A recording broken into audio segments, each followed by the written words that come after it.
So hello guys, welcome back to my channel.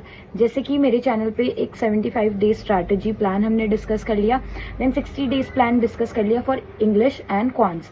तो आज का जो वीडियो है वो है about 60 days plan for reasoning, साथ ही साथ important and scoring topics in reasoning.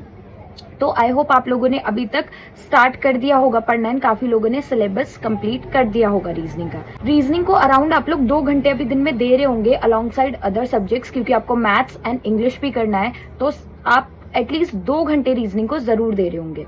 जो रीजनिंग है अभी आप पे फिर भी टाइम है थोड़े कॉन्सेप्ट्स क्लियर करने का। अगर आपको थोड़ा दिक्कत हो रही है किसी टॉपिक्स में, या बार बार इजी टॉपिक है पर आप बार बार गलती कर रहे हो, जैसे इनइक्वालिटी में काफी ज्यादा ऐसा होता है या सिलॉजिज्म में होता है, तो अभी आप पे टाइम है उनको स्ट्रॉन्ग करने का, उन अपने बेसिक्स को थोड़ा स्ट्रॉन्ग करने का। क्योंकि जैसे ही जुलाई एंड होगा या अगस्त होगा उस टाइम पे आप पे टाइम नहीं है, तब आपको मार्क्स देने हैं। अभी आई होप आप लोग कॉन्सेप्ट स्ट्रेंथनिंग और एक्यूरेसी पे वर्क कर रहे होंगे, अपने कॉन्सेप्ट्स को स्ट्रेंथन कर रहे हैं। फिर अभी आप ये कर सकते हैं। उसके बाद आप अपनी स्पीड बिल्डिंग पे जाइए, स्पीड बढ़ाइए और थोड़े डिफिकल्ट लेवल के क्वेश्चंस लगाइए। एंड आई होप अभी आप लोग सेक्शनल मॉक्स देना स्टार्ट कर चुके हैं। प्लीज आप लोग सेक्शनल मॉक्स देना स्टार्ट कर दे। फुल लेंथ मॉक आप अगस्त से दे, अभी भी आपको देना है तो वीकली आप एक दे सकते हैं, पर एटलीस्ट सेक्शनल मॉक्स आप लोग दे रहे हो। जैसे कि आज आपने रीजनिंग एंड इंग्लिश का दिया, कल रीजनिंग एंड मैथ्स का दिया, परसों मैथ्स एंड इंग्लिश का दिया, तो एक दिन में 2 सेक्शनल मॉक जरूर दे 2 सब्जेक्ट्स के। रीजनिंग में पजल और सेटिंग अरेंजमेंट से क्वेश्चन आते हैं, एटलीस्ट 3 से 4 क्वेश्चन आते हैं, 15 से 20 मार्क्स का आता है। तो आप लोग दिन में 2 पजल 2 सेटिंग अरेंजमेंट जरूर लगाएं, ठीक है। क्वेश्चन चाहे जो भी प्रैक्टिस कर रहे हो, कोई सा भी कॉन्सेप्ट पढ़ रहे हो, पर दिन में ट्राई करें कि 2 पजल 2 सेटिंग अरेंजमेंट जरूर लगाए। ये आपको काफी हेल्पफुल रहेगा, क्योंकि आप तरीके सीख जाओगे पजल्स लगाने के, सेटिंग अरेंजमेंट लगाने के, आपके हाथ बैठ जाएगा। तो आप दिन में 2 सेटिंग अरेंजमेंट 2 पजल जरूर लगाएं। अभी एक चीज जरूर सीखे एग्जाम के लिए, that is learn to leave and switch. मतलब अगर कोई क्वेश्चन नहीं आ रहा है तो उसमें बहुत ज्यादा टाइम नहीं देना है, ये आप सीखें कि उसको छोड़े और आगे बढ़े। Leave and switch. इसीलिए एग्जाम में भी जब आप पजल लगा रहे हो, अगर 2 मिनट हो गए आपसे तो पजल नहीं लग रही है, छोड़ो आगे बढ़ो।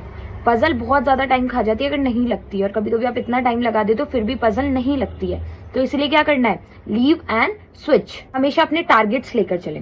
साथ ही साथ मैं बोलूंगी हमेशा अपने टारगेट्स लेकर चले। वीकली टारगेट बनाए कि अब रीजनिंग में मैं अभी तक 20 स्कोर कर पा रहा हूँ, अब अगले वीक तक मुझे 25 या 30 तक जाना है। तो अपने वीकली टारगेट जरूर सेट करें। मॉक एनालिसिस करें, मॉक दे रहे हैं तो उसका एनालिसिस जरूर करें। केवल मॉक देना ही इनफ नहीं हो जाता है, उसका एनालिसिस करें। अपने वीक पॉइंट्स, अपने स्ट्रॉन्ग पॉइंट्स को डिस्कवर करें, वीक को इंप्रूव करने का ट्राई करें, स्ट्रॉन्ग को स्ट्रॉन्गर करें। अगर मैं आपको important and most scoring topics की बात करूं जो कि एक एवरेज स्टूडेंट इजीली कर सकता है, इनइक्वालिटी, ठीक है, इससे एग्जाम में अराउंड 4 से 5 क्वेश्चन आते ही आते हैं। सेकंड, सिलॉजिज्म 4 से 5 मार्क्स का आता ही आता है। क्विक टू सॉल्व होते हैं, ये आपको वेन डायग्राम बनाना है सिलॉजिज्म में, ये क्विक टू सॉल्व है। ये क्यों स्कोरिंग है, क्योंकि इनमें टाइम कम लग रहा है, ठीक है, इसीलिए ये स्कोरिंग हो जाते हैं। तो inequality, syllogism, distance and direction जो कि 3 से 4 मार्क्स का आता है, जैसे ही आप देखें एकदम ड्रॉ करना स्टार्ट कर दे। कुछ भी दिमाग में ना सोचे रीजनिंग के लिए। सिलॉजिज्म हो गया, इनइक्वालिटी हो गया, चाहे आपका डिस्टेंस एंड डायरेक्शन हो गया, दिमाग में कभी मैप मत ड्रॉ करना। हमेशा पेन यूज करो, कॉपी यूज करो और वहां पे बनाओ। देन ब्लड रिलेशन, जिससे 3 से 4 क्वेश्चन आते हैं, ठीक है। तो फैमिली ट्री बनाओ, उसका यूज करो, उससे जल्दी सॉल्व होंगे। और कोडिंग डिकोडिंग, कोडिंग डिकोडिंग के लिए थोड़ा आपको अल्फाबेटिक और लॉजिकल वाले जो कोड्स होते हैं उनको थोड़ा समझना पड़ेगा, याद रखना पड़ेगा। 3 से 5 मार्क्स का कोडिंग डिकोडिंग भी आता है। तो मैंने आपको 5 टॉपिक बताए, कौन कौन से, inequality, syllogism, blood relation, coding decoding and direction and distance. यही टॉपिक्स आपके 20 से 23 मार्क्स के आते हैं। 22 to 23 मार्क्स का ये पूरा का पूरा आपका जो है वेटेज रहता है एग्जाम में इन टॉपिक्स का।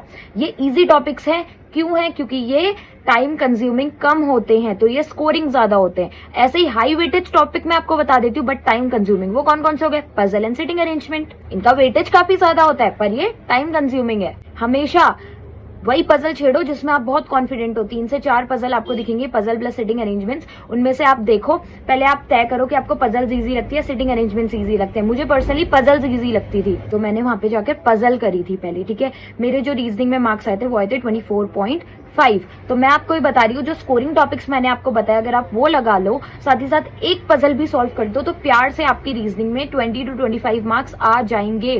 25 प्लस आप स्कोर कर सकते हैं, ठीक है। तो इसीलिए मैं कह रही हूँ कि जो स्कोरिंग टॉपिक्स मैंने आपको बताया उनमें अच्छे से अपना हाथ बैठा लो। साथ ही साथ पेपर में हमेशा ट्राई करो पजल या एक सिटिंग अरेंजमेंट लगाने का। दूसरी चीज मैं आपको बहुत इंपॉर्टेंटली जो बोलूंगी, पेपर में जाते ही पजल लगाने मत बैठना। हमेशा स्कोरिंग, इजी और कम टाइम कंज्यूमिंग वाले क्वेश्चंस को छेड़ो, जो कि मैंने बताया कौन कौन से, inequality, syllogism, blood relation, coding, decoding and distance and direction. In topics को छेड़ो, ये इजी है, ये कम टाइम आपका लेंगे। उसके बाद पजल पे जाओ, पजल लगाने बैठ जाओगे जाते ही और पजल नहीं लगी तो आप हड़बड़ा जाओगे, टाइम आपका चला जाएगा, ठीक है। अनलेस आप बहुत कॉन्फिडेंट हो कि पजल में सारी लगा लेती हूँ, तो आप अपने अकॉर्डिंगली देखो। पर मेरे अकॉर्डिंग मैं बोलूंगी पजल्स और सेटिंग अरेंजमेंट्स को बाद के लिए रखो। पहले छोटे और स्कोरिंग टॉपिक से मार्क्स निकालो, पहले सेक्शनल कट ऑफ क्लियर करने का ट्राई करो, ठीक है। कि पहले मैं सेक्शनल कट ऑफ क्लियर करने का ट्राई करूँ, वो कैसे होंगे, ये छोटे छोटे टॉपिक्स करके, ठीक है। उसके बाद आपको मार्क्स बढ़ाने, ओवरऑल कट ऑफ भी आपको क्लियर करना है ना, तो उसके लिए अच्छा भी स्कोर करना पड़ेगा। तो पहले छोटे छोटे टॉपिक से आराम से अपना 15-20 मार्क्स निकालने का ट्राई करो। देन एक सिटिंग अरेंजमेंट या पजल जरूर लगाओ, टाइम बचता है 2 लगाओ, जितने क्वेश्चन हो सकते हैं उतने लगाओ। पर ध्यान देना, लगाते जा रहे हो पजल और सिटिंग अरेंजमेंट में गलती का भी बहुत दिक्कत होता है। गलती से भी तुमने लेफ्ट का राइट बिठा दिया, पूरी पजल, पूरा सिटिंग अरेंजमेंट आपका खराब हो गया। जरूर ध्यान दो, कहीं सोच के आओ मैं तो दो सिटिंग अरेंजमेंट लगा के आओ, पर उन्हें गलत बिठा दिया तो फिर नेगेटिव मार्किंग में भी गया। तो एक्यूरेसी पे जरूर ध्यान दे। जितनी इंपॉर्टेंट स्पीड है उतनी ही मैं बोलूंगी, या उससे ज्यादा ही तुम ले लो, एक्यूरेसी इंपॉर्टेंट है। चाहे तुम 25 मार्क्स का अटेम्प्ट करके आओ, पर ऐसा अटेम्प्ट करके आओ कि 24 तो एटलीस्ट आए ही आए, ठीक है। तो स्पीड एंड एक्यूरेसी ये बहुत इंपॉर्टेंट हो जाता है, इंग्लिश के लिए भी, रीजनिंग के लिए भी, मैथ्स के लिए भी, क्योंकि हम लोग फिर भ्रम में रहते हैं, हमने इतना ज्यादा अटेम्प्ट करा है, एक्यूरेसी नहीं है, नेगेटिव में और जाएंगे मार्क्स, ठीक है। तो इसीलिए अपना ध्यान से एग्जाम सॉल्व करें, हमेशा हड़बड़ी में ना करें, ठीक है। एक स्पीड मेंटेन करके चले। और जब भी पजल और सिटिंग अरेंजमेंट लगाए तो थोड़ा जब पूरा अपना सिटिंग अरेंजमेंट ड्रॉ कर ले, उसके बाद पढ़कर मैच भी करे फटाफट कि मैंने सही ड्रॉ करा है या नहीं करा, ठीक है। Then coming back to the mocks, तो जो अभी सेक्शनल मॉक्स है आप लोग, आई होप अभी आप लोग दे रहे हो, और जो फुल लेंथ मॉक्स है वो आप लोगों को पूरे अगस्त लगानी चाहिए, ठीक है। दिन में पहले 1-2 फिर 2-2 फिर 2-2 तो आपको देना ही है। एटलीस्ट दो फुल लेंथ मॉक्स आप पूरे अगस्त लगाएं। 3 लगा सकते हो 3 लगाओ, 4 लगा सकते हो 4 लगाओ। धीरे पहले स्टार्टिंग में 1 लगाओ क्योंकि टाइम लगेगा, फिर 2-2 लगाओ, ठीक है। अगर जितने ज्यादा आप लोग फुल लेंथ मॉक्स दोगे उतना इजी आपको एग्जाम में बैठकर एग्जाम पेपर आपका रहेगा, उतनी दिक्कतें आपको कम आएंगी, ठीक है। मॉक्स केवल देने नहीं है, उन्हें एनालाइज भी करना है। अपने स्ट्रॉन्ग टॉपिक सबसे इंपॉर्टेंट है आपको फाइंड करने हैं कि एग्जाम में जाके किस पैटर्न में मुझे अटेम्प्ट करना है। ये मेरे स्ट्रॉन्ग टॉपिक्स है, इनमें मैं गलती नहीं करती हूँ, इन्हें मैं जल्दी अटेम्प्ट कर लेती हूँ। तो एक ऐसी स्ट्रैटेजी एग्जाम में जरूर बना के जानी है, एकदम दिमाग से खाली नहीं जाने की जो सा क्वेश्चन पहले आ गया वो लगाना है। ये मैं हर बार आपको बोल रही हूँ, तो एक स्ट्रैटेजी जरूर बनाओ, ठीक है। सो यार that's it for today's video. I hope आप लोग सब अच्छे से प्रिपरेशन कर रहे होंगे। अब नोटिफिकेशन भी आउट हो गया है, अब फॉर्म फिलिंग स्टार्ट हो गई है 1 जुलाई से लेकर 21 जुलाई तक।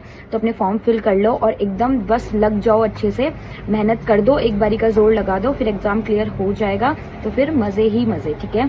सो बस आप लोग को आई होप ये वीडियो हेल्पफुल रहा होगा। हेल्पफुल रहा है तो please do like, share and subscribe to my channel, and ऐसे ही हम मिलेंगे नेक्स्ट वीडियो में। Bye bye.